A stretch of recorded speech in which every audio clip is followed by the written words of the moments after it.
Senhor, em nome de Jesus, queremos te louvar e te agradecer por tudo que o Senhor tem feito. Senhor, eu quero apresentar o teu filho, Pai, a tua igreja nesta hora. Usar-se ao teu servo, Senhor, com sabedoria, com autoridade e ousadia. Fala conosco, Senhor, através da tua palavra. Eu abençoo o teu servo e abençoo todos quantos querem ouvir tua voz. Abençoa o teu filho, em nome de Jesus. Aplauda o Senhor. Som.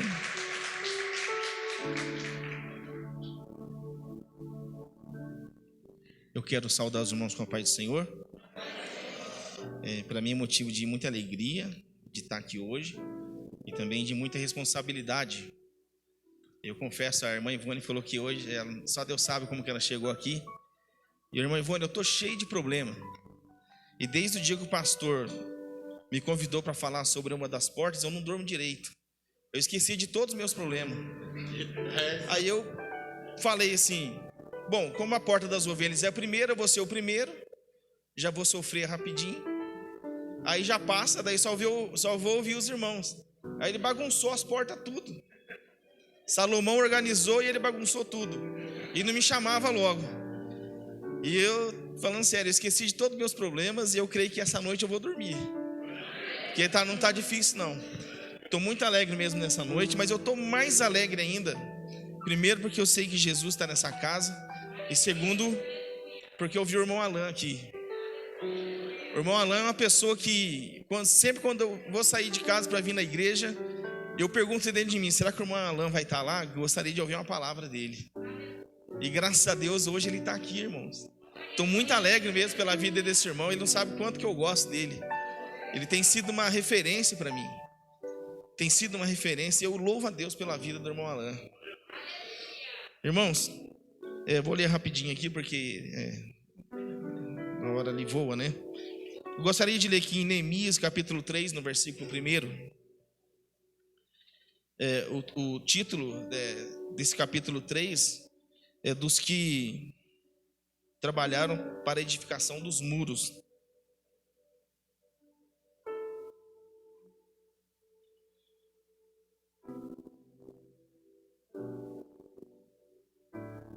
Eu ouvi uma vez, acho que foi aqui nessa igreja, veio um pastor, se eu não me engano, chamado Rubinho, lá de Cachoeira Paulista. Ele contou um testemunho assim, que quer colocar um crente no eixo. Aí ele deu uma receita, né? Então ele falou assim, quer colocar um crente no eixo, dá um cargo na mão dele, né? Dá uma função na mão dele, que rapidinho ele fala, agora eu vou estar exposto, agora eu não posso mais brincar com nada, né? Daí ele conta a história de um pastor que ele comprou um bebedouro novo para colocar na igreja.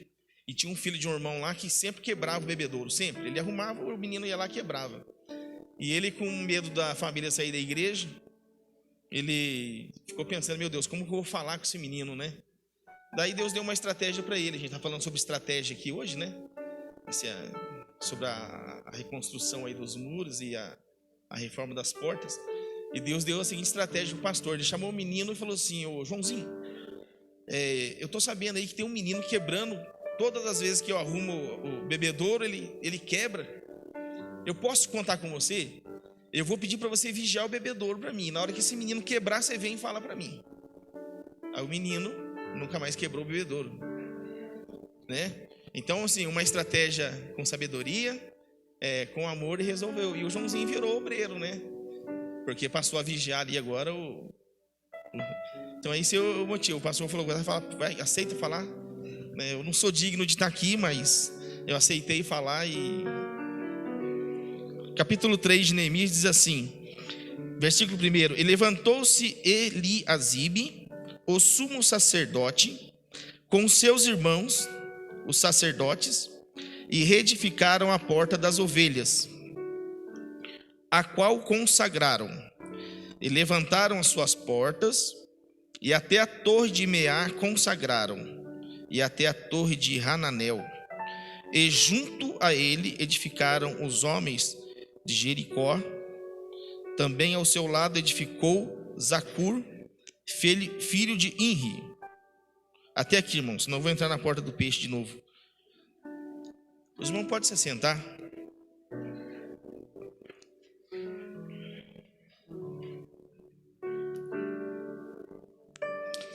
Irmãos, antes de falar sobre a porta das ovelhas, eu queria fazer uma breve, recapitular um pouquinho a história, de forma bem assim resumida, sobre Jerusalém. Jerusalém é uma cidade que a primeira vez que foi citada na Bíblia foi em Josué capítulo 10. Os irmãos já falaram aqui sobre Israel ter passado 40 anos no deserto, e chegou a hora de Josué repartir as terras, e próximo ali a Canaã tinha uma cidade chamada Gibeon, em que o rei de Gibeon fez um acordo meio esquisito lá com Josué, e Josué, para manter a sua palavra, não destruiu essa cidade. Só que 4 reis e mais o rei de Jerusalém, que era Jebus na época, se uniram para ir contra essa cidade de Gibeon.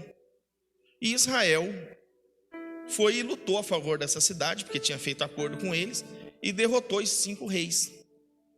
Em seguida começou a distribuição das terras, né, com as 12 tribos de Israel. E eu não sei o motivo, mas Israel não conseguiu conquistar Jerusalém. Jerusalém ele não pôde conquistar. Talvez por ela ser tão forte, ter uma muralha bem forte, um exército forte, e Deus sabe de todas as coisas. Mais na frente a gente vai entender a estratégia de Deus, né? E aí os judeus tiveram que conviver, a tribo de Judá conviver ali perto de Jerusalém, ali entre uma tribo e outra, tinha os jebuseus morando ali em Jerusalém. E começaram a viver isso, e durou mais ou menos 500 anos.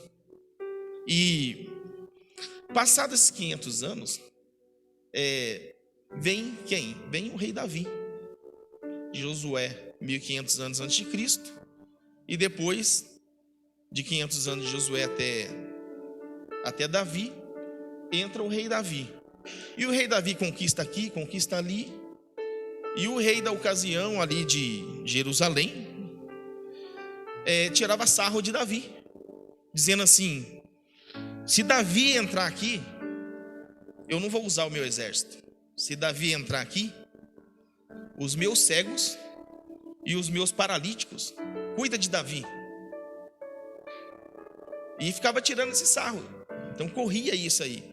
E aquilo começou a irritar Davi, porque na verdade Jerusalém era a cidade onde Melquisedeque reinava.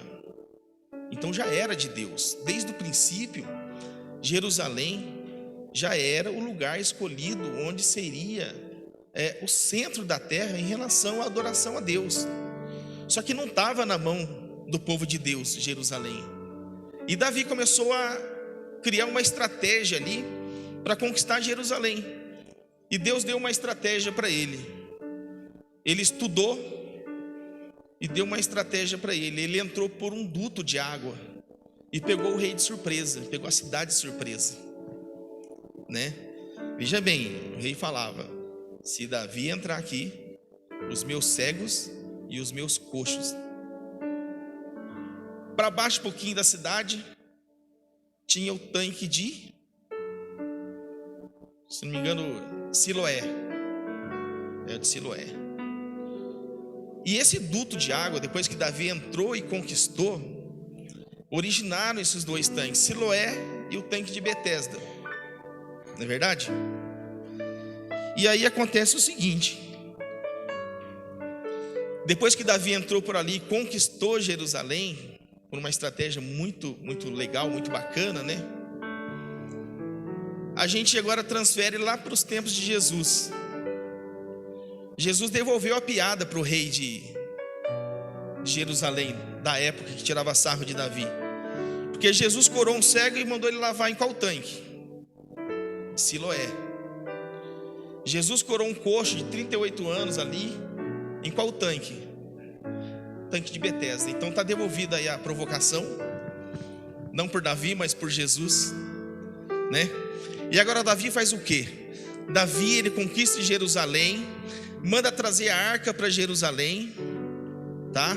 manda transferir a adoração que era feita a Deus em tabernáculo para Jerusalém, constrói ali uma casa bonita para ele. Esse dia eu estava vendo no YouTube, lá tem ainda os monturos da casa de Davi, que era bem no alto.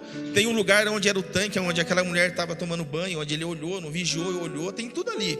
E aí você lê na Bíblia, olhando aquilo ali, dá para você ver e entender, né? Nossa, era assim, foi desse jeito, que legal, né? Interessante, né? E agora Davi constrói para ele uma casa.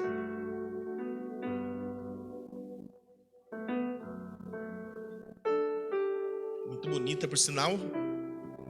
E depois ele fala assim: vou construir uma casa para o meu Deus. E aí ele chama o profeta Natã e fala do seu projeto. E o profeta Natã falou: tudo bem, se Deus colocou no seu coração. Mas daí Deus manda o profeta falar para ele: não, você não vai construir o templo. Você tem as mãos muito sujas de sangue. Você não vai construir. Mas o seu filho Salomão vai construir. E Davi não quis ficar fora dessa. Davi não quis ficar fora. Ele entendeu que Deus não queria que ele construísse. E ele começou a dar então conselhos a Salomão. Uma vez que Deus não permitiu que ele construísse, ele começou a dar conselhos a Salomão, que Salomão ainda era novo, né? E lembra que eu falei que Jerusalém estava na mão dos jebuseus e não na mão dos judeus? Um certo jebuseu lá entrou com uso capião e pegou o Monte Moriá para ele. Então quem mandava no Monte Moriá era ele. E Davi, depois que conquistou Jerusalém, Davi não poderia ir lá e falar: sai daí que o monte é meu, o monte é de Deus, né? E Davi não fez isso. Porque Davi, irmãos, ele era esquisito. Davi, ele era fácil de entender quando ele errava. Quando ele errava, ele era fácil de entender. Aquilo pesava no coração dele. Rapidamente ele se prostrava diante de Deus e pedia perdão dos seus pecados. Não escondia nada. Ele era corajoso nessa parte. E pedia perdão dos pecados e renovava ali a sua comunhão com Deus. O Salmo 51 diz isso. Fala sobre a profundeza do pedido de perdão de Davi a Deus. E ele era desse jeito. Quando ele ia ofertar, ele ofertava com gosto. Ele ofertava com gosto. E ele foi lá. O nome do jebuseu era Araúna. E ele era dono daquele pedaço. E ele chegou lá e pediu para comprar aquele terreno. E o jebuseu Araúna falou: não, o senhor é rei, o senhor pode levar o que o senhor quiser. Do senhor, tudo que o senhor quiser é do senhor. E ele disse: não. Eu não vou dar nada ao meu Deus que não custe alguma coisa para mim, que eu não tenha que sacrificar. Aí hoje eu fui fazer as contas. Quanto é que ele pagou nesse terreno para esse jebuseu? E diz a Bíblia que ele pagou 600 ciclos de ouro. Um ciclo de ouro tem 12 gramas de ouro. E hoje, no dia 21, o ouro hoje está R$ 323,30 o grama. Então, se ele comprou por 600 ciclos de ouro aquele terreno, olha a oferta que Davi deu. Ele falou assim: eu não vou construir o templo, mas o terreno eu vou dar. Ele pagou, na moeda de hoje, R$ 2.327.760. Se fosse comprar hoje o terreno para construir o templo ali. E Davi já começou dando essa oferta para construir o templo. E ele começa o quê? A ensinar Salomão, como Salomão ia fazer. E do resumo todo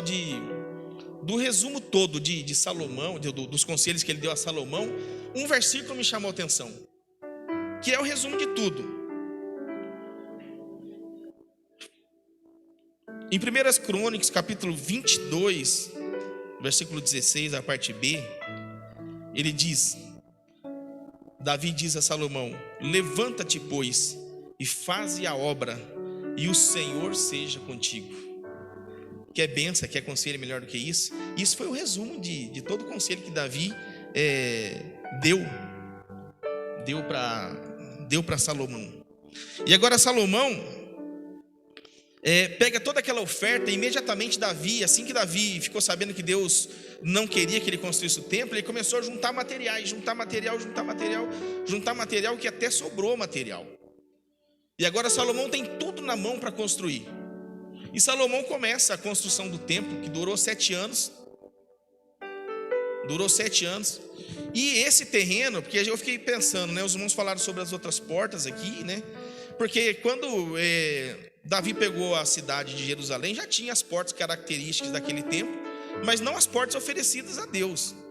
E Salomão agora anexa aqui o terreno na parte de cima, que o templo ficava na parte de cima, a Jerusalém, e ali, com certeza, construiu ali, além do templo, construiu ali o muro e dedicou as 12 portas ao Senhor, acredito eu, significando e homenageando as 12 tribos de Israel, né?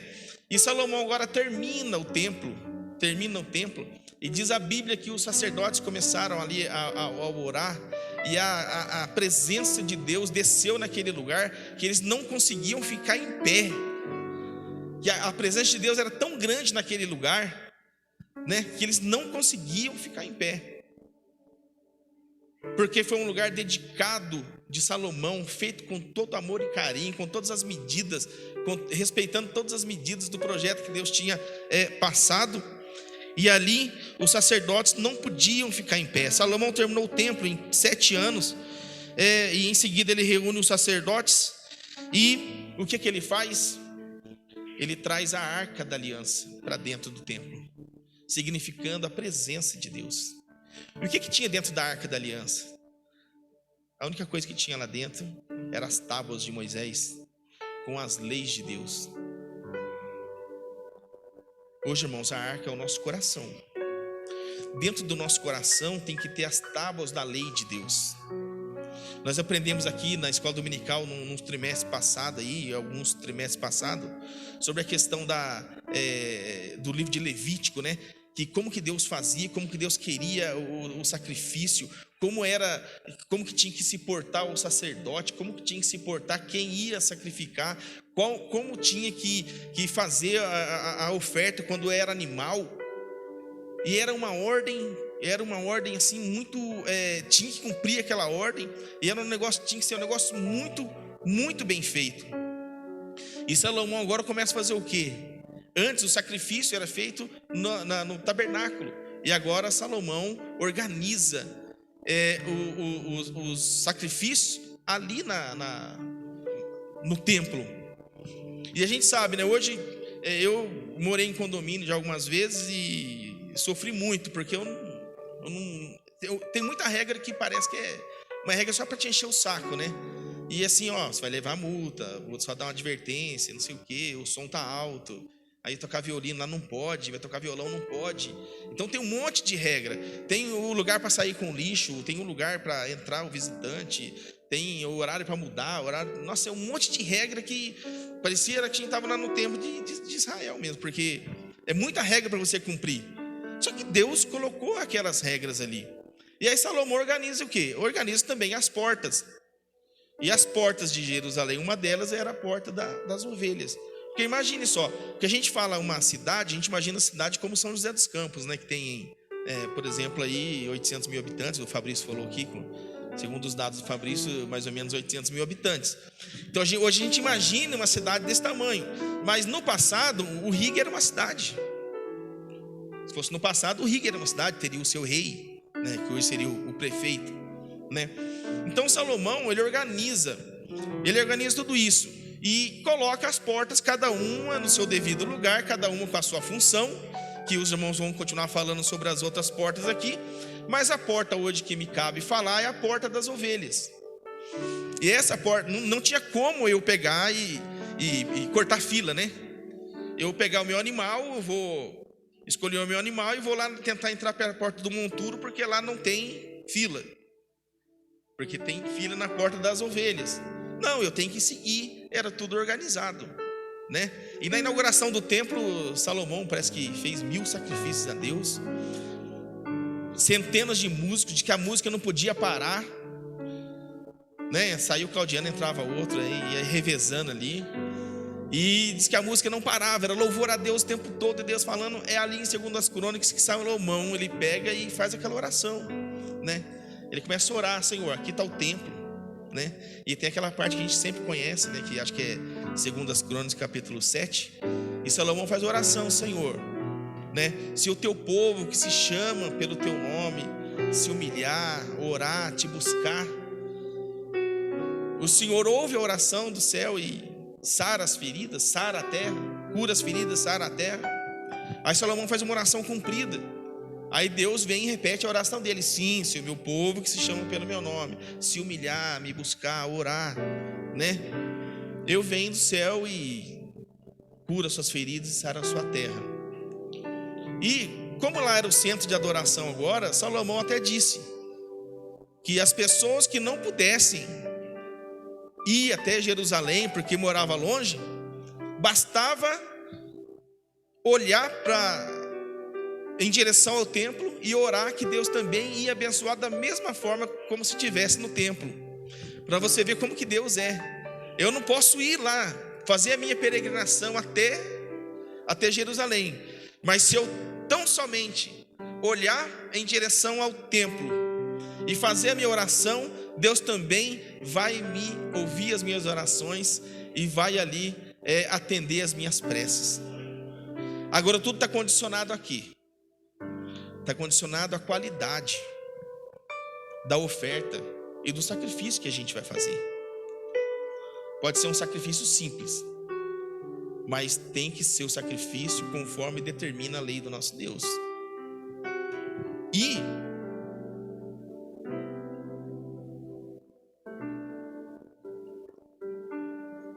às vezes a gente, cristão, né, da atualidade, a gente fica discutindo, né, por que Salomão agiu assim, por que Davi agiu assim, nossa, por que esse cara não vigiou, por que aquele outro não vigiou, né? E a gente tem que entender que, como estava no início, Deus quis deixar para a gente uma lição, deixar registrado que, se caso eu seguir certo personagem da Bíblia, eu não vou me dar bem ali no final da minha caminhada. E se eu seguir alguém que foi fiel a Deus, seguir José, por exemplo, né? Beleza, vamos seguir o exemplo de José. Então a gente lê toda a história de José e fala: vou vigiar, vou entregar os meus sonhos a Deus, vou confiar em Deus, eu não vou brigar, não vou fazer isso, não vou fazer aquilo. Aí a gente vai se dar bem, é normal. Agora, se a gente for seguir Salomão, não dá, né, Clebinho? 1000 mulheres, né? No final da vida a gente não vai se dar bem. Então por isso que deixou registrado. E a Bíblia fala que as Escrituras, ela é divinamente inspirada por Deus, ela é proveitosa para ensinar, para corrigir, para redarguir injustiça. Então, para nós que estamos aqui hoje, esse livro é o nosso manual de fé e conduta. Nele a gente aprende a conhecer a Deus, aprende como eu me portar diante de Deus e como eu me portar diante dos homens, das situações do dia a dia. O que eu não posso é pegar e colocar uma roupa de crente, por exemplo, mas nas minhas atitudes eu não ser crente. Nas minhas atitudes eu começar a oferecer a Deus alguma coisa que Deus sabe. Rapaz, você pensa que você me engana? Você está me dando o resto. Você está me dando daquilo que está sobrando, do seu tempo, da qualidade de vida que você tem, da vida errada que você está levando. Então não adianta. E a gente não consegue enganar por muito tempo. Engana por algum tempo, mas não todo o tempo. Então, o inimigo, eu não acreditava muito nisso, mas o inimigo, ele faz muitas retaliações, principalmente para nós que estamos buscando. A irmã Ivone citou aqui, só Deus sabe como que ela está aqui hoje. Só Deus sabe como eu estou aqui também. Só Deus sabe como cada um está aqui. Mas a palavra de Deus nessa noite é o seguinte: ela vem aqui e traz sacrifício de louvor, é diferente. Quando ela canta o hino da harpa, é diferente. Sai da boca dela um louvor verdadeiro. A gente sente Deus quando ela canta. E Deus está cuidando dos nossos problemas. É isso daí. Quando vai terminar, eu não sei. E eu sempre falo para os irmãos aqui que eu vim para essa igreja em janeiro agora desse ano, e eu, com toda sinceridade, vim arrebentado. Eu não fazia sacrifício nenhum e estava tudo, sabe, andando assim, dançando conforme a música. E eu vim para cá, não resolvi todos os meus problemas, mas eu tenho aprendido a organizar isso. Um dia de cada vez. Organizo outra coisa, e organizo outra coisa, organizo outra coisa. E eu estou vendo que Deus está colocando as coisas no lugar. Não sei se para os irmãos pode ser uma grande bênção, mas para mim é um troféuzão. O meu filho que estava lendo um livro de esoterismo, lendo livros de filósofos, dizendo para mim todo dia, irmãos, uma coisa é você discutir com uma pessoa 5 minutos, outra coisa é você ficar 3, 4 horas conversando com a pessoa, porque eu tenho que defender a minha fé, eu não posso jogar a minha fé fora, mas eu tenho que ouvir o outro lado, como diz Pedro, né? Antes santificai o Senhor, e depois fique pronto para responder com temor e mansidão a todos que vos pedir a razão da esperança que é em vós, e a esperança que é em mim é a vida eterna, e é Jesus que dá a vida eterna. Então eu ficava, quando era sábado, eu falava, hoje eu vou dormir até mais tarde. Ele me acordava, pai, quero conversar com você.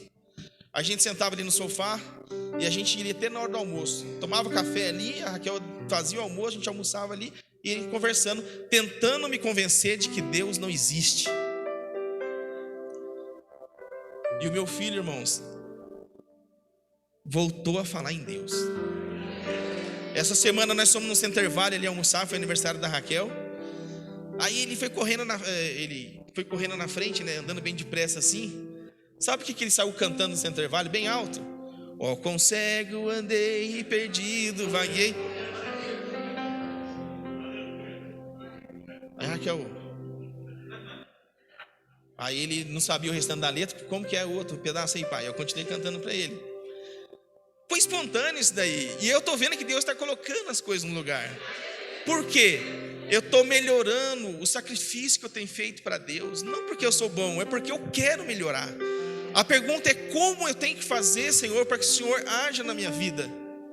E eu tenho que pegar o meu sacrifício de louvor, meu sacrifício em dinheiro, meu sacrifício em tempo, e usar esse tempo com carinho, usar esse tempo com sabedoria para Deus. E eu tenho certeza, os irmãos estão orando e Deus está fazendo a obra. Deus está fazendo a obra. E é lógico que a proteção da cidade, uma cidade, a proteção de uma família, a proteção de uma propriedade, a segurança depende de como você encara o seu inimigo. Porque o pastor sempre prega aqui que o inimigo, ele, né, acho que em Pedro está escrito, né, que ele anda ao redor procurando quem possa tragar. Ele procurando quem possa tragar. Você acha que o inimigo está preocupado com quem já é dele? Os irmãos acham que o inimigo está preocupado com quem está em cima do muro? Ele está preocupado com quem está buscando. Eu sofro retaliação desde quando eu casei. Desde o dia do meu casamento eu sofri retaliação. Eu só casei porque Deus falou milhões de vezes que era da vontade dele. Que era da vontade dele. Mas no dia que eu fui me casar, casei na sexta-feira, no civil. E quando foi sexta-feira à noite, chega meu padrinho lá de Santa Catarina, que eu conheci ele lá no Gideões Missionário. E quando é 7 horas da noite, ele vai atravessar ali a rodovia ali e bate o carro de frente com o outro. E naquela noite lá, eu ia casar no sábado, a polícia foi liberar a gente 2 horas da manhã. Aí no outro dia, ao invés de eu cuidar das coisas do casamento, fui cuidar em como arrumar o carro do irmão. Acabou que eu cheguei atrasado no meu próprio casamento. A noiva estava lá, acho que ela achou que vai desistir agora. Mas eu cheguei atrasado. E já começou ali, eu tinha tudo planejado. Aí em 3 meses nós vamos comprar um carro novo, né? Vamos colocar telhado na casa. Eu já estava planejando tudo. E foi tudo por água abaixo. Aí foi uma luta para conseguir sair daquela situação. Mas saímos daquela situação. Uma vez eu fui lá em Aparecida. E eu falei para Raquel, faz meses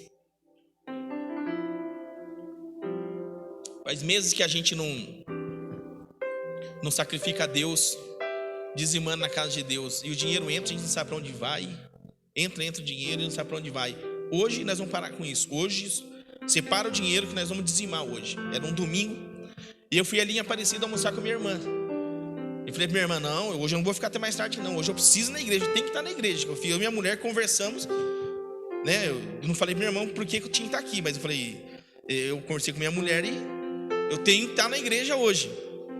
E lá em Aparecida sai da avenida da casa da minha irmã, tinha que atravessar a linha do trem, né?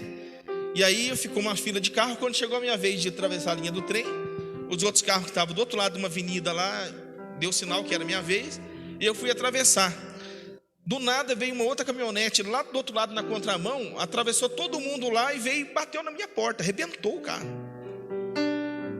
Pensa se isso não é retaliação. Aí a polícia demorou para vir, um rapaz desviado da Assembleia de Deus, ele falou. caminhonete sem placa ainda, uma S10. A polícia demorou, quando veio ainda começou a ficar nervosa comigo. Falei, quer saber uma coisa, não quero fazer BO mais não, vou embora, senão eu vou me atrasar, porque eu tenho compromisso sério hoje. Cheguei aqui na frente aqui, com o carro tudo arrebentado, não deu tempo nem de tomar banho. Aí os irmãos, o que foi isso daí? Eu falei, só Deus sabe aí. Mas naquele dia eu trouxe o sacrifício aqui e passei a mudar essa história da minha vida, a mudar a história. Então Salomão ali, ele organizou a cidade, organizou as portas, porque nessa porta das ovelhas é até considerada a porta mais importante. Por quê? É por ali que entrava o sacrifício, é por ali que entravam os animais. E tinha uma triagem, né? Porque se for ler lá em Levítico capítulo 1, tem ali a forma com que Deus queria que os animais fossem. Tinha que ser animal puro, sem mancha, sem doença. Sem doença.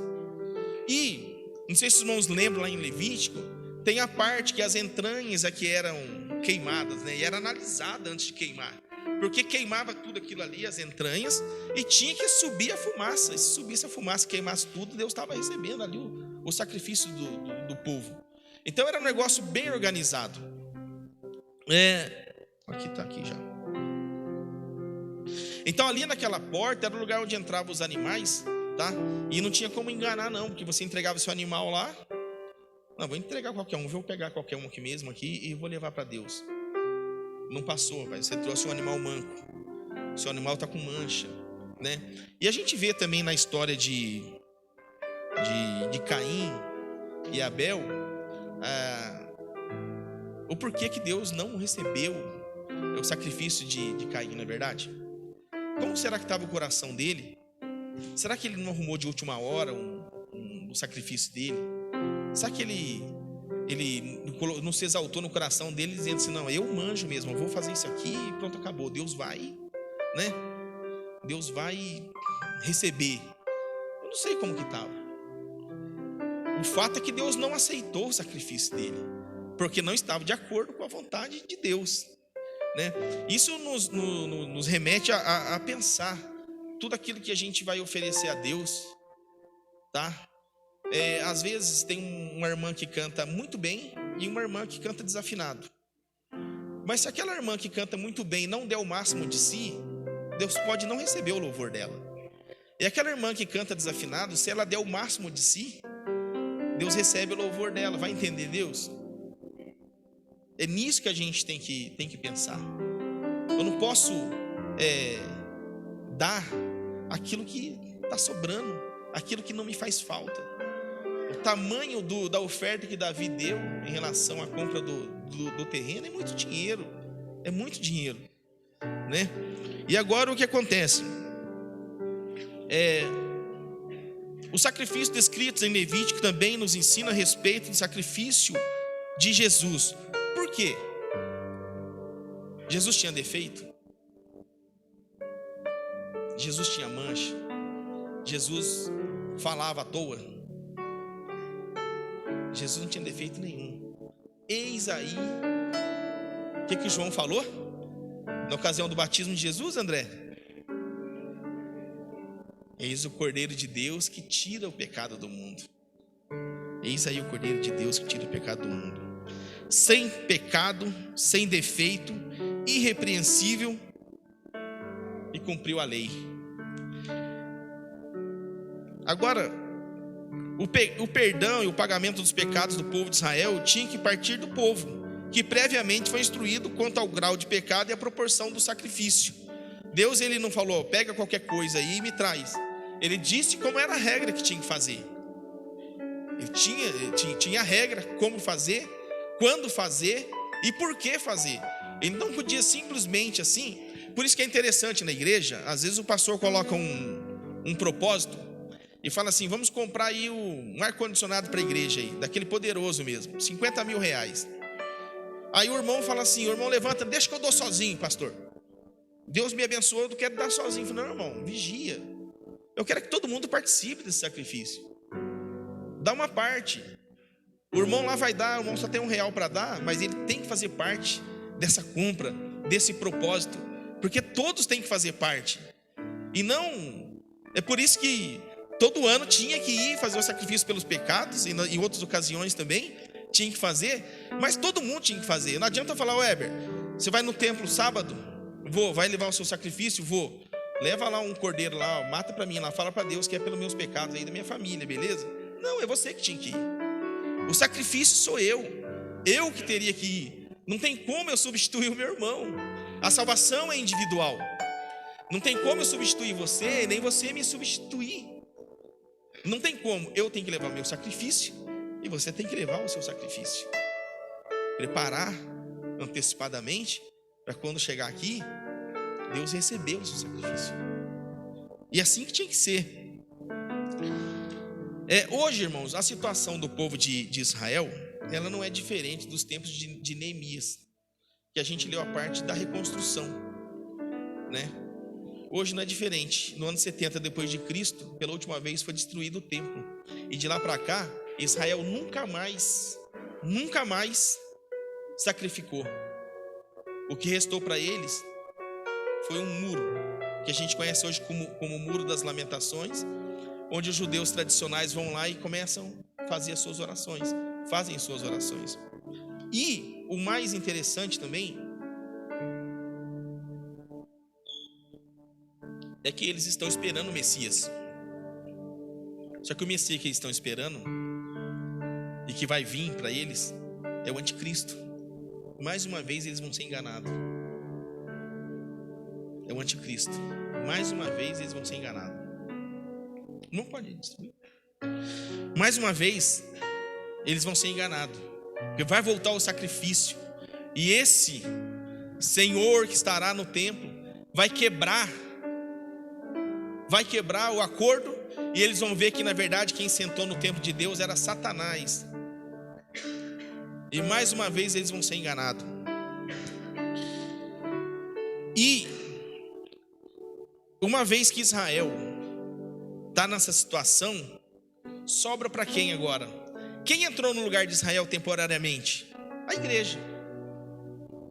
No capítulo 1 de João, se eu não me engano, está escrito lá que ele veio para os que eram seus, os seus não o receberam, agora todos aqueles que o receberam, ele dá o direito de ser chamado o quê? Filho de Deus. Então nós entramos nessa brecha, para você ver, para a gente ver hoje, o presente que nós ganhamos de Deus. O fato de nós estarmos aqui louvando a Deus. Nós não temos, irmãos, imagem de escultura. A gente não tem nenhum ídolo que a gente tenha que adorar. Nós nunca vimos Jesus, mas a gente sente Jesus.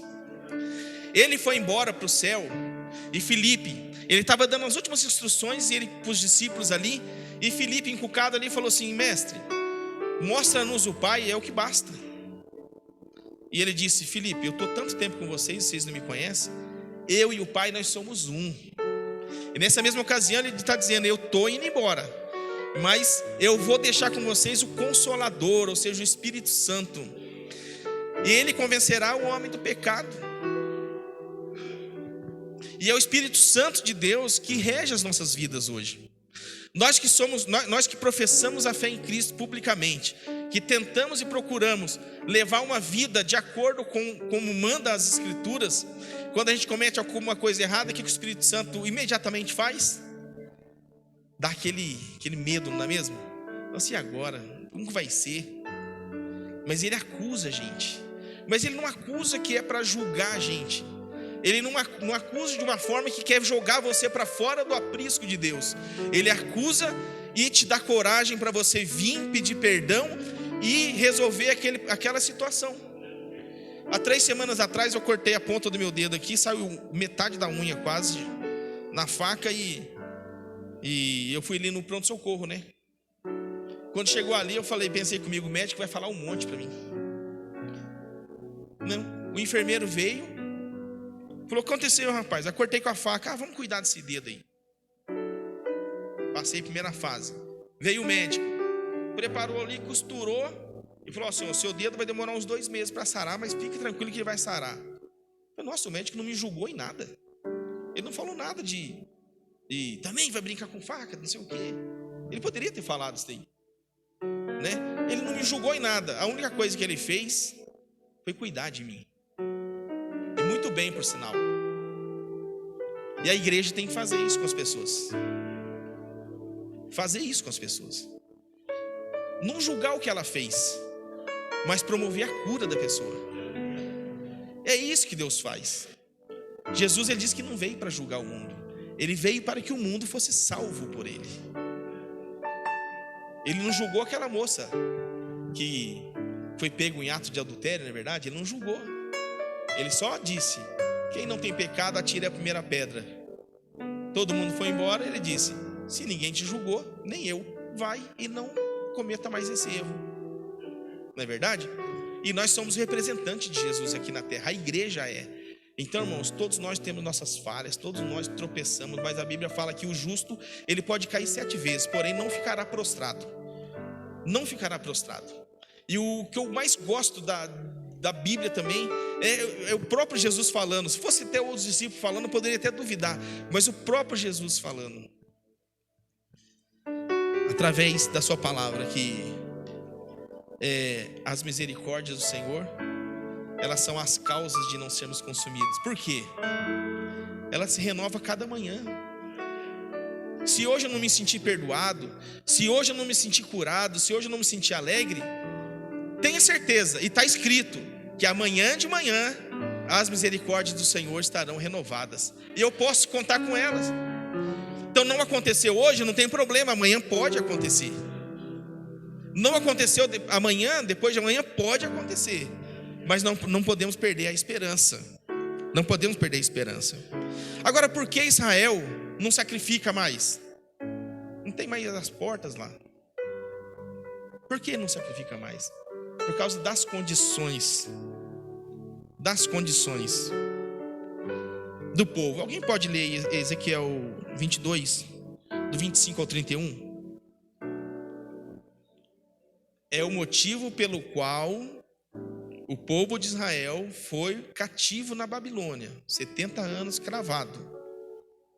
E o motivo está aqui em Ezequiel capítulo 22, versículo 25 ao 31. Quem achou, por favor.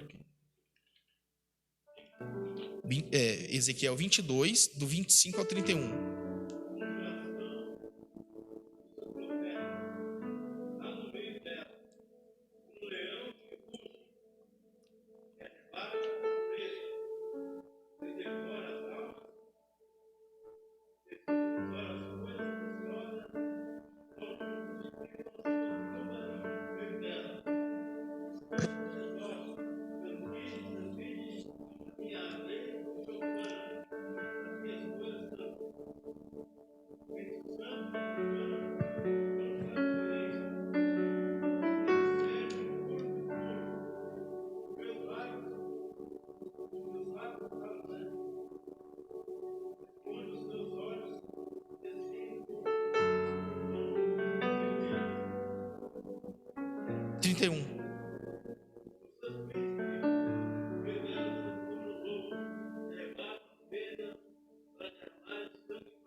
Jeremias foi o profeta que alertou o povo. Os sacerdotes se desviaram. E tem uma classe de pessoas que Jesus ama muito e protege: pobre, viúvas e necessitados. Não mexe com eles, porque é a obra-prima de Deus. Jesus, ele protege essas pessoas. E uma das ordenanças que tinha era para cuidar dos pobres, das viúvas e dos necessitados. E o povo de Deus naquela época se desviou fazendo isso. Os sacerdotes não faziam caso mais de chamar a atenção da congregação, e por isso eles, desviando da lei de Deus, foram cativos 70 anos. Agora, ele leu ali que Deus, olhando do céu, não viu ninguém, nenhum homem que pudesse tapar o quê? A brecha, que pudesse resolver e resgatar a comunhão do homem para com Deus. Aí o próprio Deus se fez carne, habitou entre nós. A irmã ali leu na palavra oficial sobre Jesus sendo a porta, e Jesus reivindica isso daí, né? A Bíblia diz em Hebreus capítulo 1 que os sacrifícios passou a ser ineficaz. Por quê? No comecinho vai tudo certinho, não é verdade? É igual regime, né? Vai tudo certinho. Depois você vai parando. E quando vê, chega em dezembro, nós estamos gordos do mesmo jeito. Não resolveu nada. Por quê? A gente começa certinho e depois para. Muitas pessoas começam a vir na igreja, aí para um dia, para dois, para três. O que acontece se eu parar de comer? Eu vou ficar fraco e posso até morrer. Se eu parar de tomar água, a mesma coisa. Se eu parar de me alimentar pela palavra de Deus, eu vou morrendo. É aqui que Deus ordena a bênção, nesse lugar aqui que Deus ordena a bênção, né? O pastor disse aqui esses dias, quando o pessoal se reúne, está na Bíblia, uns tem salmos, outros tem louvores, outros tem testemunho, outros tem profecias, e assim o culto é feito. Então, eu posso até não entender a voz de Deus no hino, mas eu vou entender a voz de Deus num testemunho, numa palavra. Então é aqui que ordena a bênção. Aqui não tem entrega a domicílio, tem que vir aqui. Esse é o nosso sacrifício, tem que vir aqui para a gente ouvir. Uma palavra resolve o seu problema. Está resolvido o problema, não é verdade? Então, em Hebreus 10, 12, diz assim: mas este, havendo oferecido para sempre o único sacrifício pelos pecados, está sentado à destra de Deus. Então o que basta para a gente? É confessar o nome do Senhor Jesus, entregar a nossa vida, como diz uma música do Thales, né? Passa a sua vida para o meu nome, que eu assumo tudo.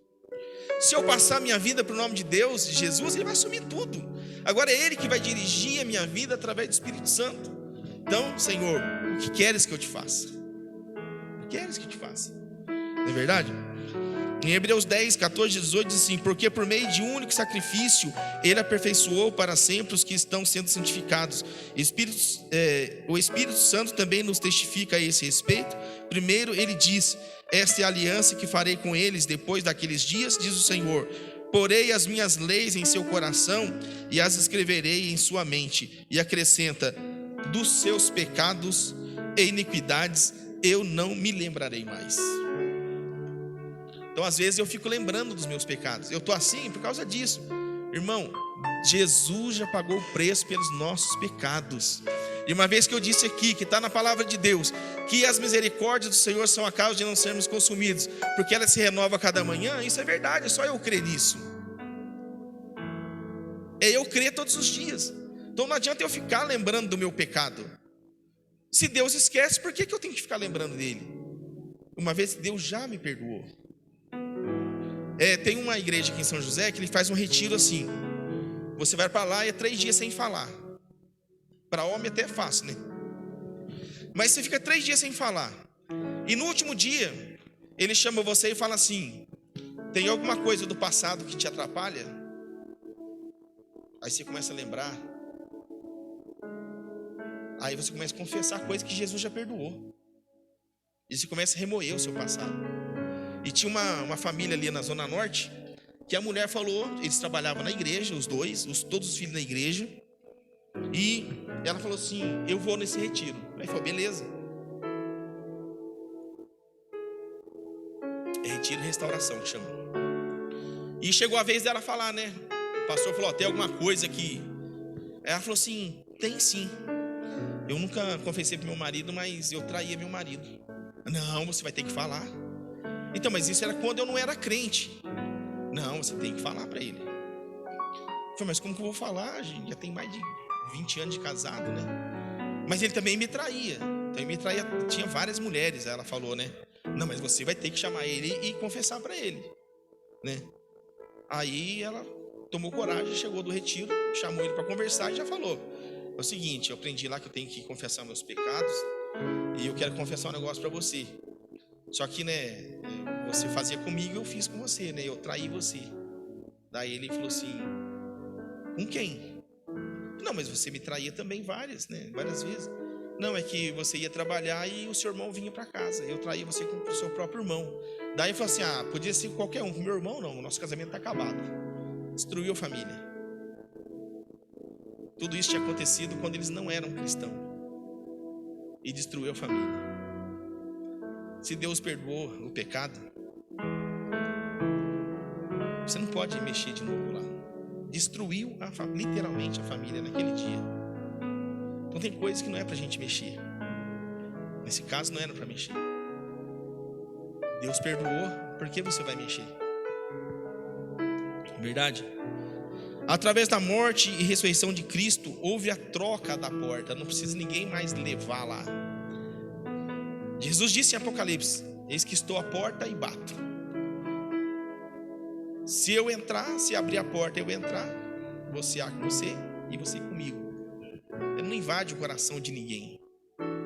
A porta está disponível para todos. E ele disse acerca de nós, ele falando com os discípulos dele, ele disse acerca de nós, estamos vivendo aqui hoje. Ele disse assim para os discípulos: ainda tenho outras ovelhas que não são deste aprisco. Também me convém agregar a estas, e elas ouvirão a minha voz, e haverá um rebanho e um pastor. Por isso o Pai me ama, porque dou a minha vida para tornar a tomá-la.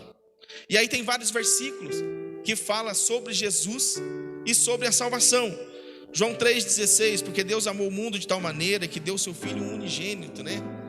Para que todo aquele que nele crê não pereça, mas tenha a vida eterna. João capítulo 1, versículo 11, diz que ele veio para os que eram seus, os seus não receberam. Graças a Deus eles não receberam, porque hoje nós estamos aqui no aprisco de Jesus. Não é verdade? Foi essa porta que abriu para a gente. Ele diz em João 10, 9: eu sou a porta, se alguém entrar por mim, salvar-se-á. A graça, em Tito 2, 11, a graça se manifestou trazendo salvação a todos os homens. A todos os homens, incluindo eu e você, né? Romanos 5, 12 a 19: se por um homem entrou o pecado no mundo, por um homem também, Jesus Cristo, remiu o pecado de muitas pessoas. De quem quiser, está aberto para isso daí, né? Romanos 3, 24: todos pecaram, destituídos e separados estão da glória de Deus. Então uma pequena reflexão sobre a nossa salvação. Olha, eu posso ter tanto dinheiro, tantos bens, mas se no final da vida eu não tiver Jesus, nada disso vai segurar. Nada disso segura. O dinheiro, a gente não tem como comprar a salvação, ela é de graça. Eu tenho que confessar Jesus Cristo como Salvador e seguir os estatutos dele, só isso que precisa. Agora, é claro que o inimigo, o nosso inimigo, ele fica realmente bramando como o leão e vai tentar buscar a separar a gente da presença do Senhor. Isso são todos os dias é uma guerra. Hoje, até aqui, a gente venceu. Daqui para frente eu não sei como vai ser amanhã. É por isso a importância da vigilância, por isso a importância de estar se alimentando, para ficar forte, para ficar e nunca, né, se vangloriar. Hoje eu sou crentão, hoje eu sou forte, eu sou bom nisso, sou bom naquilo. A Bíblia fala para o homem que é forte não se gloriar na sua força, para o homem que é sábio não se vangloriar na sua sabedoria. Antes, se for gloriar, glorie-se no Senhor. Então ele é o motivo da gente estar em pé, ele é o motivo de nós estarmos vivos, ele é o motivo da gente voltar aqui amanhã, caso ele queira. A nossa vida está nas mãos de Deus.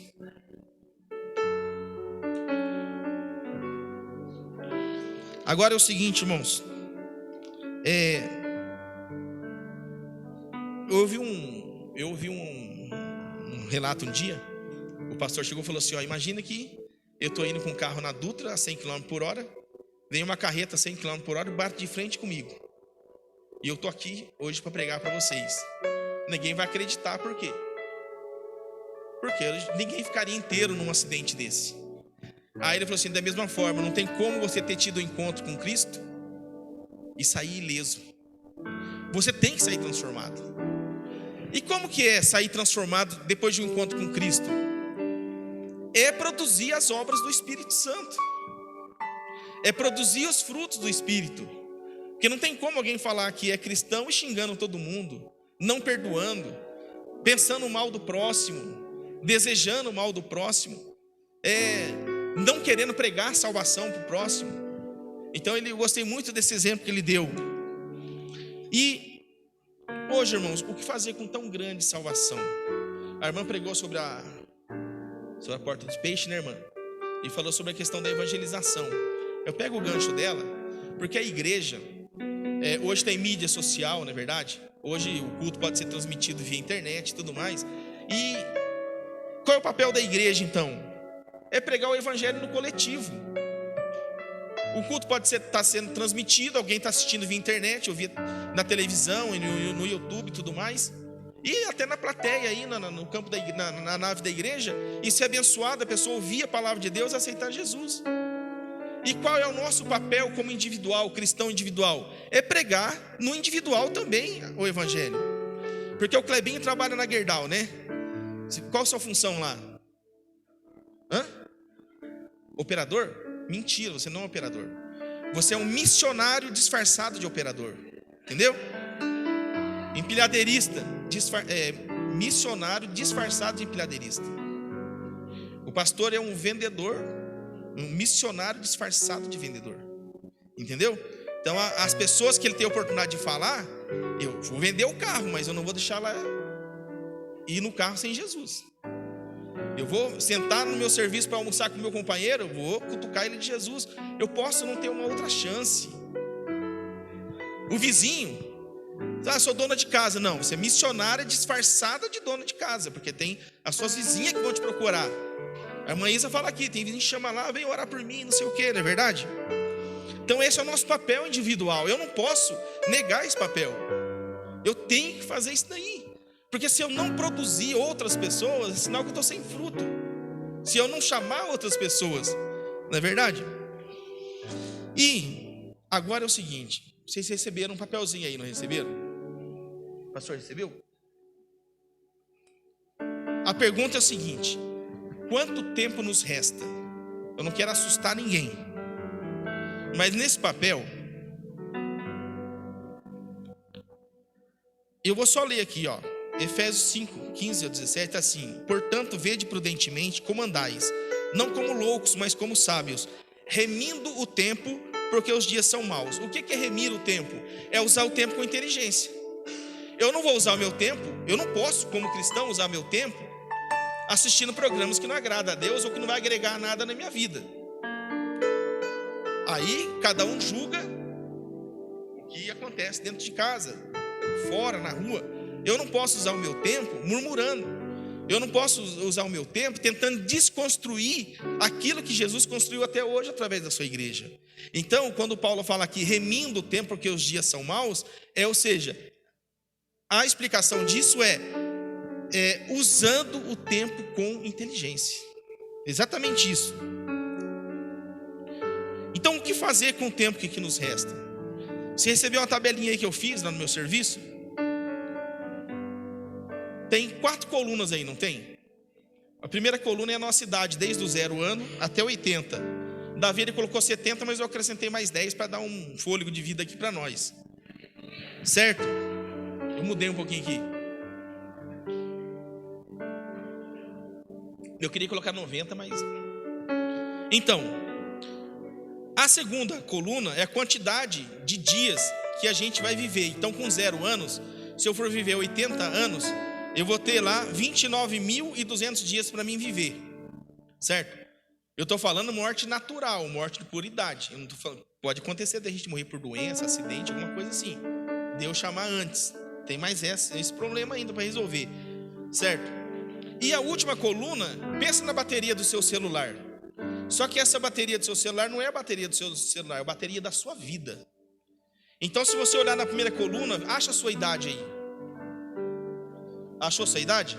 Vai na última coluna agora e vê quanto que sua bateria tá faltando para acabar só. Eu tenho 45 anos. Minha bateria está com 44% só. Aí eu pergunto, vê a sua idade aí e vê quanto falta. Eu sei que tem uns novinhos aí que vão dar risada, mas eu já passei, eu tenho só 44% de bateria. Aí vem a pergunta, o que é que eu vou fazer com esse tempo que me resta? Eu vou continuar murmurando? Eu vou continuar falando mal? Eu vou continuar postergando fazer a vontade de Deus? Eu vou continuar dando aquele tempo que eu poderia dar para fazer as coisas de Deus, para poder preencher o meu ego? Isso porque eu fui generoso, irmãos. Eu acrescentei mais 10 anos aqui por minha conta. Davi falou, até os 70 tranquilo, depois de 70 é enfado e cansaço, né? Só que a média de dias do brasileiro subiu bastante, graças a Deus por isso, né? Mas aqui, ó, quando eu fiz isso aqui, eu fui o primeiro que me preocupei. Falei, nossa, minha bateria está com 44% só. Entendeu? E aí, ó, não é colocando medo não, mas vamos remir o tempo. Vamos usar o tempo com inteligência. Só não vamos estar na casa de Deus se não puder mesmo. Se não puder mesmo, mas podendo estar, vem aqui. Vem para a casa de Deus. E deixar isso aqui, ó, dentro da Bíblia, né? Eu disse assim, dezembro de 2018, eu falei assim, 2018, estava na festa do Natal, eu falei assim, 2018 é um ano que eu quero esquecer. Quando chegou em dezembro de 2019, eu falei assim, por que eu fui falar aquilo? 2019 foi muito pior que 2018.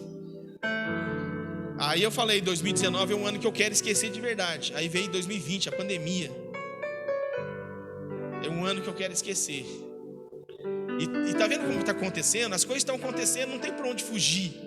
Eu vou ser feliz, vou ter estabilidade, vou crescer, ganhar dinheiro, fazer isso, fazer aquilo. E a gente mal sabe que a nossa bateria está acabando e que Jesus está voltando. Seja Ele pelo arrebatamento, ou seja Ele pela diminuição dos nossos dias de vida. Pelos nossos dias de vida. E cada ano que passa, a bateria apaga um pouquinho mais. A gente fica doido da vida quando a gente está precisando do celular e a bateria está em 5%, né? Você vai abrir um vídeo e não abre. Aí você... Meu filho, ele foi no banheiro e deixou o celular cair dentro do vaso.